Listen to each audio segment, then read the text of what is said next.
Hello guys, welcome to next story. दो मित्रों की सच्ची मित्रता।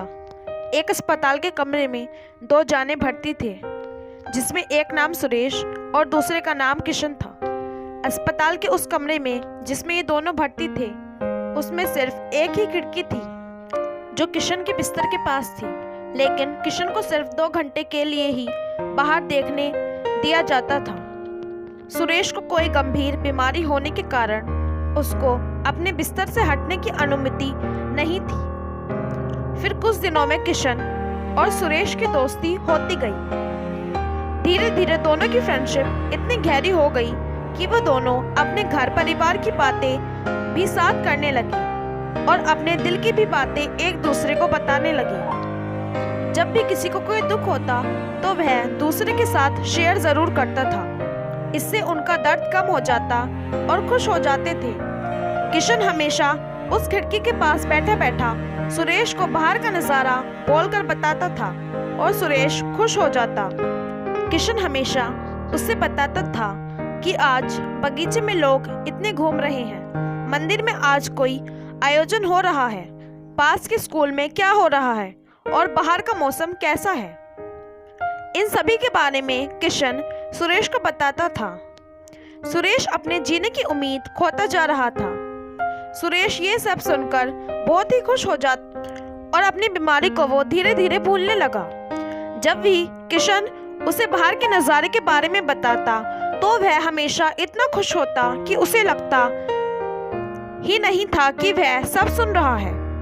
उसे लगता कि वो ये सब नज़ारा देख रहा है। किशन हमेशा ही सुरेश को सकारात्मक बातें ही बताता था, जिससे कि सुरेश पर अच्छा प्रभाव पड़े। नकारात्मक बातें नहीं बताता था, उससे सुरेश मायूस हो जाता था। दोनों दोस्तों के बीच दोस्ती इतनी हो गई थी कि वो अपनी सभी बातें एक दूसरे को बताने लग गए। ये सिलसिला काफी दिनों तक चलता ही रहा। किशन सुरेश को बाहरी रंगीन दुनिया का नजारा बताता और सुरेश बहुत खुश होता। एक दिन अचानक किशन की मौत हो जाती है। इसकी खबर जब सुरेश को पड़ती है तो वह बहुत दुखी होता है और उसे याद करने लगा। जब नर्स किशन को वहां से हटा रही थी तो सुरेश ने उस नर्स से उस खिड़की वाले बिस्तर के लिए अनुरोध करता है। तो नर्स ने कहा कि तुम्हें ये बिस्तर क्यों चाहिए? तो सुरेश ने कहा कि मैं यहाँ से बाहर का नजारा देखना चाहता हूँ, जो मुझे किशन ने बताया था। लेकिन जब सुरेश उस खिड़की से देखता है तो वहाँ कुछ दिखाई ही नहीं देता था, क्योंकि वहाँ पर एक दीवार खड़ी की हुई थी। वहाँ कोई मंदिर का आयोजन, पार्क में खेलते बच्चे और पास में कोई स्कूल था ही नहीं जो कुछ किशन सुरेश को बताता था।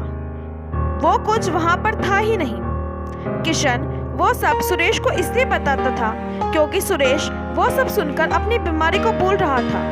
वो सिर्फ सुरेश की हिम्मत बढ़ाता था और उसकी मरने वाली उम्मीद को कम करता था, जिससे तुम जिंदगी जीने का महत्व सीख सको। कहानी से सीख। इस कहानी से हमें ये सीख लेनी चाहिए कि हमेशा ऐसा काम करना चाहिए जिससे दूसरों को खुशी मिले और जीने की नई उम्मीद जगे।